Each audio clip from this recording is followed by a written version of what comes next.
um tema que estamos a receber muitos clamores, é por isso que pusemos na área das denúncias muitas mensagens, muitos e-mails em relação à questão da xenofobia que está a ocorrer mais uma vez na África do Sul.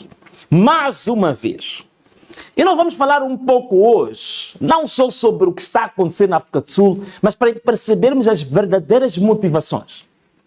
E as verdadeiras motivações vão ver que não tem exclusivamente a ver com a questão do emprego ou da concorrência para o emprego.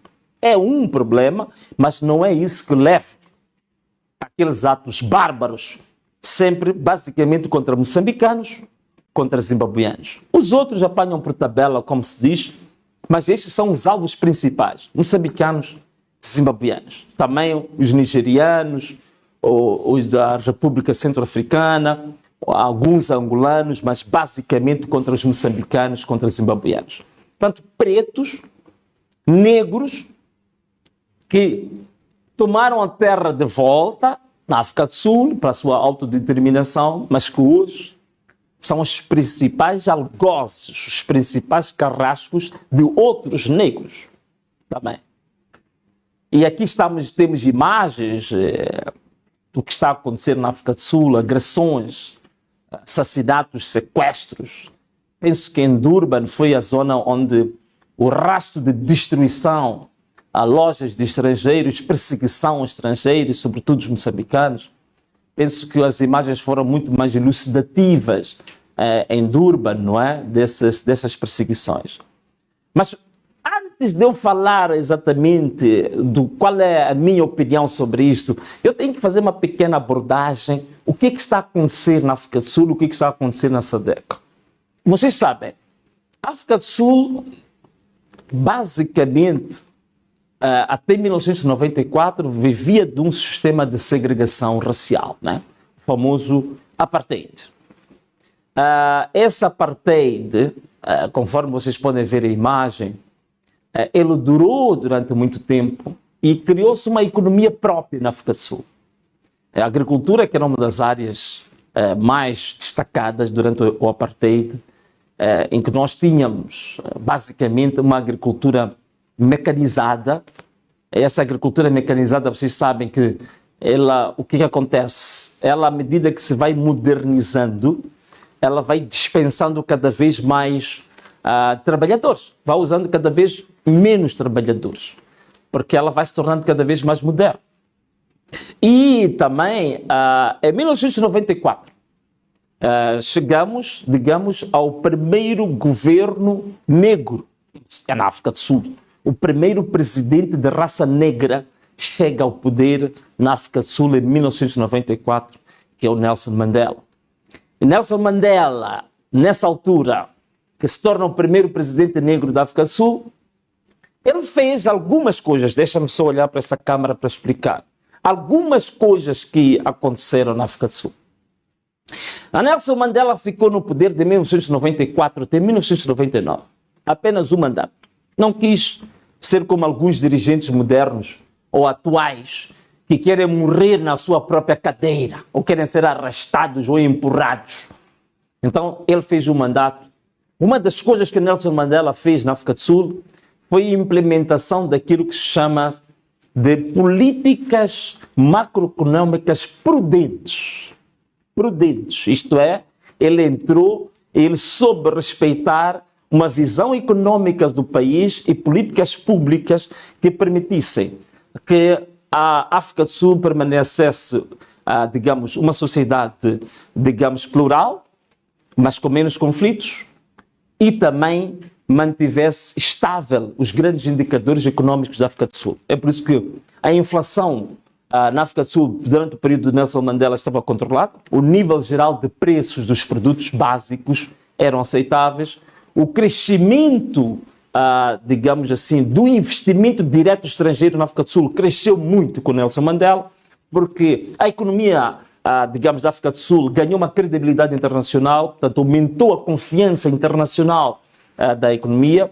E também Nelson Mandela fez uma coisa interessante que foi, digamos assim, a redução do fosso entre os pobres e ricos, fazendo aquilo que era a expansão dos serviços básicos, serviços do saneamento, da habitação, o famoso projeto daqueles milhões de casas para os mais vulneráveis. Portanto, foi um período, digamos assim, de crescimento econômico assinalável.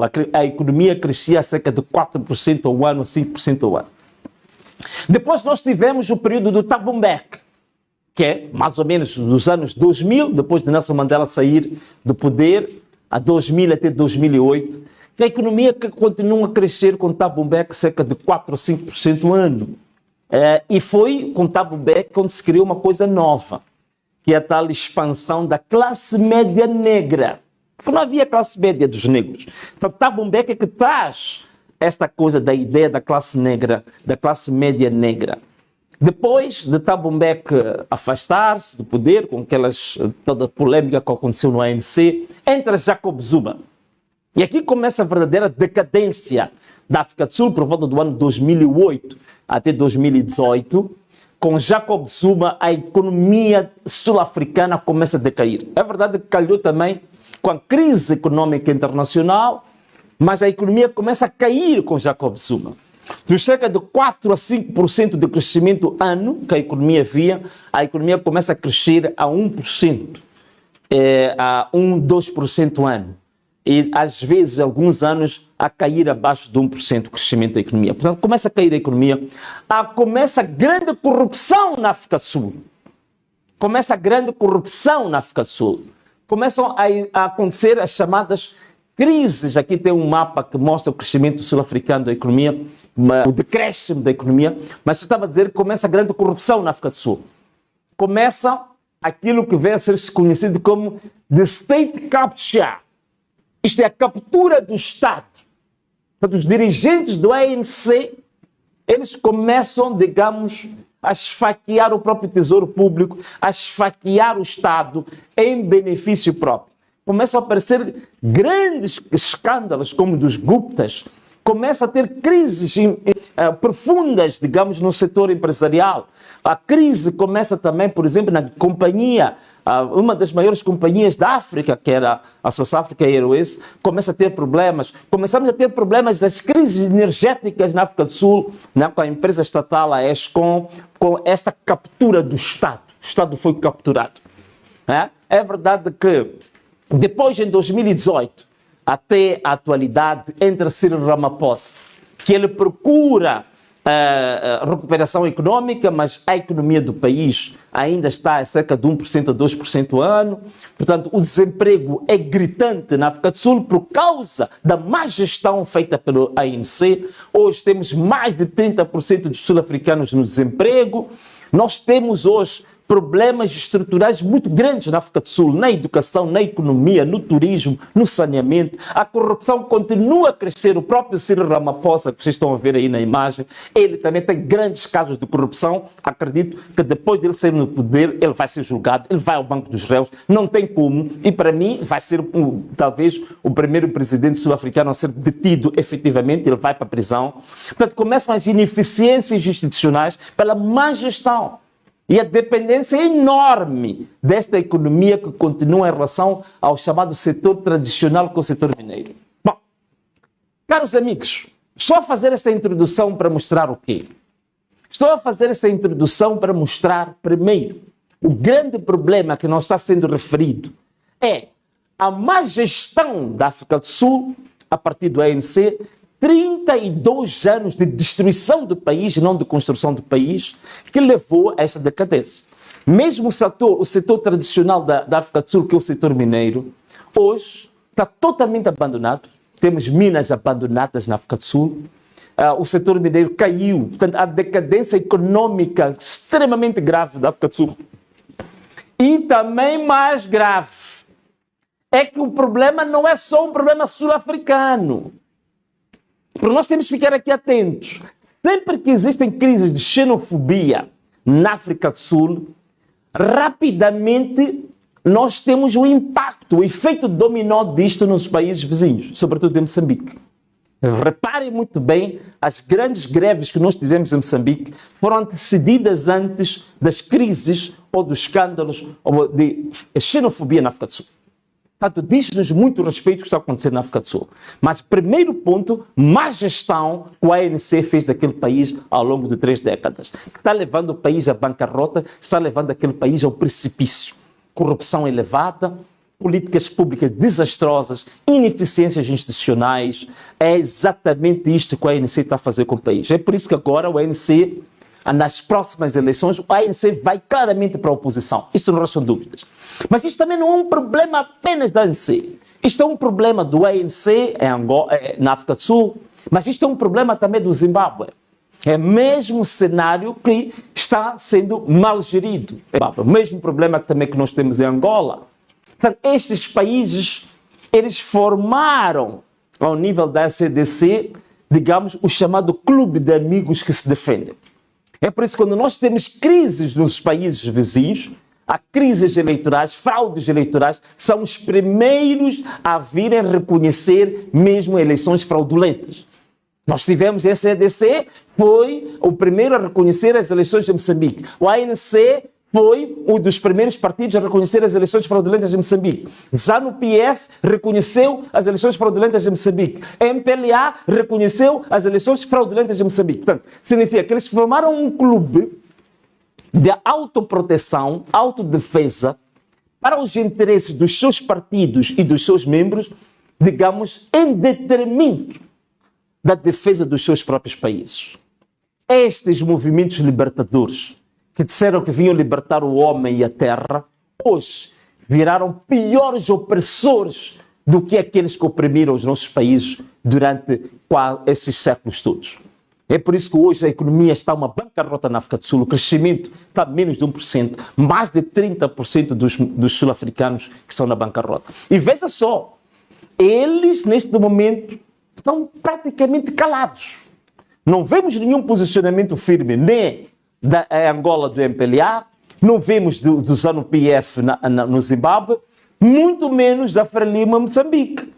Moçambicanos estão a ser chacinados, angolanos estão sendo perseguidos, zimbabuianos estão a ser mortos, mas eles, em defesa do clube dos libertadores, que são os atuais opressores, estão a deixar a situação sul-africana arrastar-se. E na África do Sul há cumplicidade do próprio ANC, porque eles usam o problema dos imigrantes como, digamos, o refúgio para a sua ineficiência, para a sua corrupção, para a sua má gestão, para o desastre em que eles tornaram aquele país. E este é que é o problema. Portanto, não é um problema meramente sul-africano, este é um problema da região em que nós temos um problema que vai, por efeito dominê de contágio, pôr em perigo toda a região. Isso é um problema sério.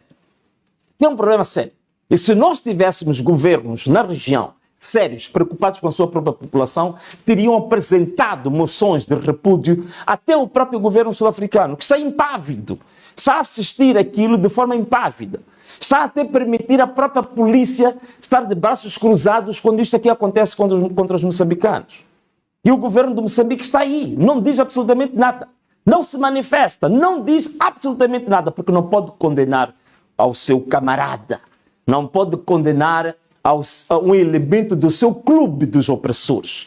Não pode condenar um elemento do clube dos novos colonos da África da SADC. Este é o problema grave que nós estamos a ter. Nós temos que, neste momento, como moçambicanos, também mostrar nossa solidariedade aos nossos irmãos que estão sendo perseguidos na África do Sul. Nós temos, todos aqueles que tiverem autocarros, tiverem meios de transporte, devem ajudar os seus irmãos a voltar para a sua terra.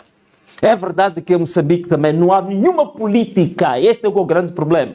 Não há políticas nenhumas que ajudem que nós tenhamos uma população em Moçambique a desenvolver as suas atividades económicas, a desenvolver os seus negócios, a desenvolverem, digamos, a agricultura. Não temos nenhum investimento. O Sustenta caiu, que o próprio governo da Frelimo se contradiz, o novo ministro diz que não reconhece o Sustenta, que nunca ouviu falar. Então, não temos a base de trabalho da maior parte dos moçambicanos é a agricultura. O próprio governo moçambicano já abandonou a agricultura, abandonou praticamente, digamos, toda a força de trabalho que este país tem. É por isso que 90% da força de trabalho em Moçambique está no setor informal. Esta aqui é a realidade. A mesma coisa acontece em Angola, acontece no Zimbábue. Portanto, este é um problema regional. Este é um problema de regimes que neste momento se tornaram regimes opressores, tornaram-se regimes ligados, digamos assim, a uma lógica de um colonialismo renovado que estão a criar essa situação aqui na região. Estes é que são os principais culpados. Então, esta que é a grande questão que nós queremos partilhar. Temos que ser solidários com nossos irmãos, que nossos irmãos venham para Moçambique, pois nossos irmãos nós temos que acolhê-los, temos que ser solidários com eles, e este governo deve pronunciar-se sobre essa matéria o mais rápido possível. E deve abrir linhas de apoio aos moçambicanos que estão na África do Sul para serem acolhidos aqui. Deve haver oportunidades deles virem, continuar a ter a possibilidade de desenvolver as suas atividades económicas em Moçambique. Isto tem que ser feito. Portanto, esse silêncio cúmplice significa que uma das razões da desgraça dos moçambicanos na África do Sul é exatamente também o próprio governo moçambicano, o regime que está a desgraçar e a desorientar e a desgovernar esse país por mais de 50 anos. É por isso mesmo que os moçambicanos, não havendo nenhuma alternativa, não havendo hipótese de ter uma vida digna, estão todos eles a correrem para a África do Sul apenas para ver se conseguem sustentar as suas famílias, e também na África do Sul estão sendo perseguidos. Portanto, estes clubes é que são culpados desta situação. Esses clubes dos países ex-libertadores, os atuais opressores, os atuais colonos, é que estão a criar essa desestruturação totalmente que está a acontecer aqui. A mesma coisa estamos no Zimbábue. No Zimbábue, o ZANU-PF perdeu as eleições há muito tempo. A população está com o MDC no Zimbábue. Está aí, as chacinas estão acontecendo no Zimbábue. Agrediram a população, matam a população, os outros estão calados e reconhecem essas eleições. A mesma coisa acontece também na Tanzânia. Na Tanzânia também, o governo, o Partido Revolucionário, perdeu as eleições, mas todos eles se uniram para defender aquilo. Mais de 3.000 pessoas assassinadas na Tanzânia, com valas comuns, mass graves, tanzanianos em mass graves, tratados como se fossem animais enterrados. E eles todos se defendem, eles todos se protegem. É por isso que há este silêncio cúmplice. É por isso que os sul-africanos devem tomar uma atitude séria nas próximas eleições. O ANC deve ir definitivamente para a oposição, para parar com essa desgovernação baseada em profunda corrupção e na destruição do seu próprio país. No Zimbábue, o ZANU tem que ir também para a oposição. Em Angola, o MPLA tem que ir para a oposição. Em Moçambique, a Frelimo já devia ter ido há muito tempo para a oposição.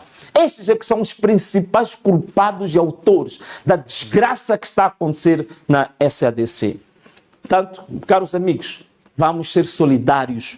Temos feito muitas campanhas de ajuda durante as cheias. Temos que ser solidários para acolher os nossos irmãos que estão sendo chacinados, perseguidos na África do Sul. E o governo, temos que exigir a este governo que se pronuncie e que monte um plano de contingência para albergar, para acolher os irmãos que estão em fuga a partir da África do Sul.